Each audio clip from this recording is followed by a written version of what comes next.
It also shows why there is such broad support among working people and unions for H.R. 676. So I want to bring up Kay Tillow from Healthcare Now, and she is a coordinator of the All Unions Committee for Single Payer Healthcare, and she can talk a little bit about that breadth of support because, of course, workers are patients as well. And after Nathan's story, I think we can understand why there is such support for H.R. 676. Kay?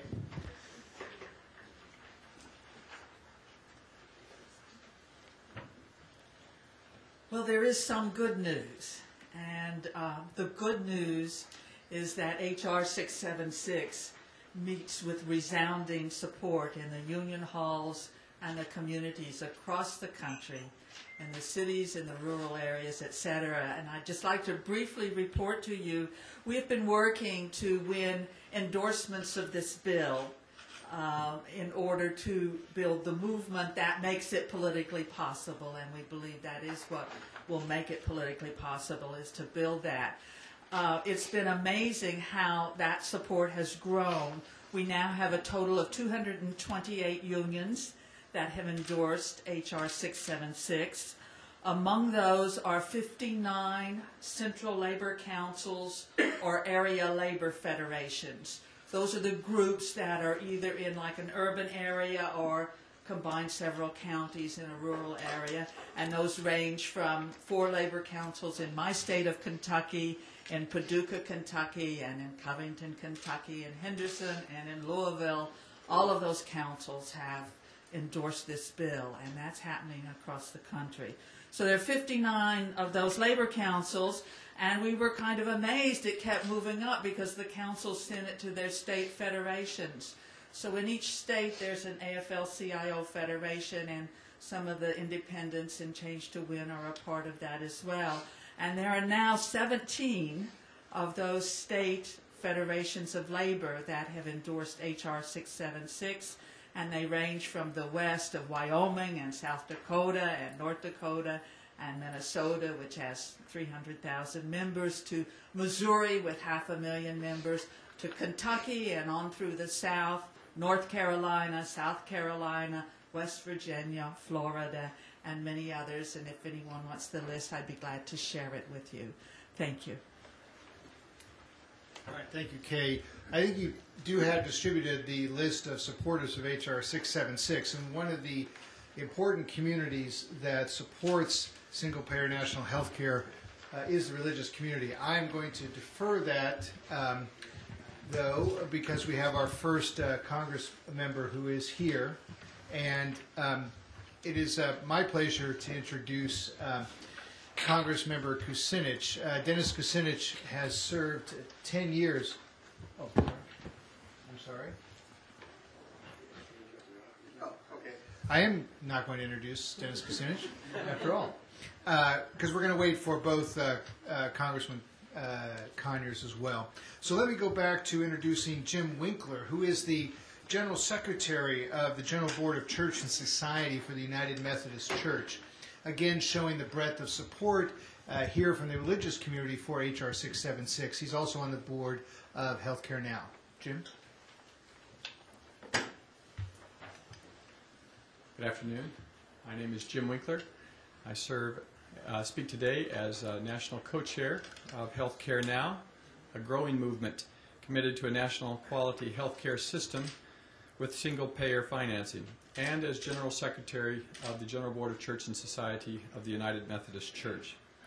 The United Methodist Church is the 3rd largest religious denomination in the United States, and we are on record in support of H.R. 676, a single-payer health insurance program. I also want to mention to you that we are supporting, Healthcare Now is supporting, in April, Dr. Martin Luther King Jr. National Healthcare Month, and we're calling for congressional healthcare hearings during that time. Dr. King said, "Of all the forms of inequality, injustice in healthcare is the most shocking and inhumane." And as we are in the midst of still celebrating, observing Dr. King's birthday, this is an apropos moment for us to focus on health care. Last night, President Bush highlighted the crisis of affordable and available health care in his State of the Union address. He would not have given this matter as much time and attention as he did if we were not in the midst of an unfolding tragedy.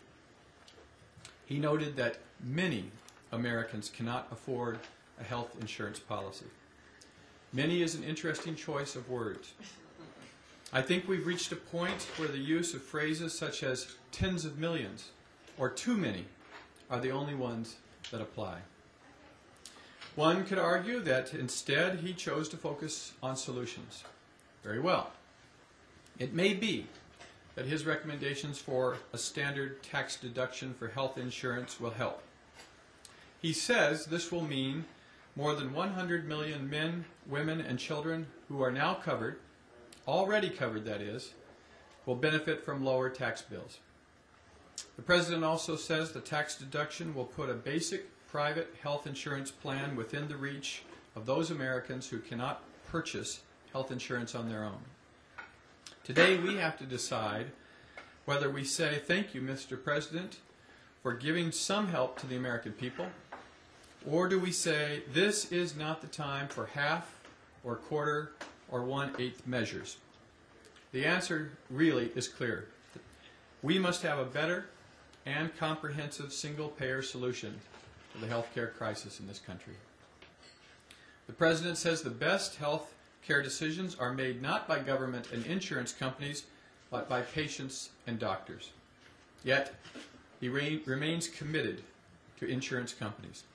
They have to get their VIG, their cut of the health care dollar. Every city in the United States has one or more tall buildings dotting its skyline built by insurance companies from the excess money they have collected from ordinary Americans. This is money that could be used for better and less expensive health care, for clinics and doctors, for nurses, for education, for prevention. And yet these skyscrapers stand as monuments to corporate egos, undeserved profits, and raw greed. This wasted money prevents patients and doctors from making the best health care decisions they can. What we want to do is to eliminate the middleman, the corporate paper pushers who have bought up the politicians in this land, too many of them, so that health care can become efficient and trustworthy. Just last night I was reading the February 2007 issue of Money magazine. Allison Rinaldo of Westlake Village, California, wrote to Ellen McGirt, who pens the Money Helps column. Ms. Rinaldo said her husband was treated at an urgent care facility last March. Afterwards, she and her husband called their health insurer to ensure this was covered, and we were told that it was. They mailed a receipt and waited to be reimbursed. They followed up repeatedly and did not receive a check. Ms. McGirt intervened on their behalf. Pacific Care spokeswoman Cheryl Randolph investigated and found their paperwork fell into, quote, a bureaucratic black hole, unquote. Randolph was mystified as to why the claim was refused. Eventually, they received their check. There are far, far too many people facing the same insurance company denials and obfuscation who do not have a magazine ombudsperson to intervene on their behalf. Throughout the Scriptures, God warns us that nations and rulers who do not care for the sick and the poor and the widows and the orphans will fall. That those nations are corrupt and rotten. Ours is a nation filled with people who study and believe the Bible, but too many have been seduced by the false gods of the market ideology. Private health insurance companies have failed us. Surging private health insurance will fail, just as surging the war in Iraq will fail. When you're going down the wrong road, you don't continue traveling in the wrong direction. Rather, you look for the right road. H.R. 676 is that road. Thank you. All right, thank you, Jim.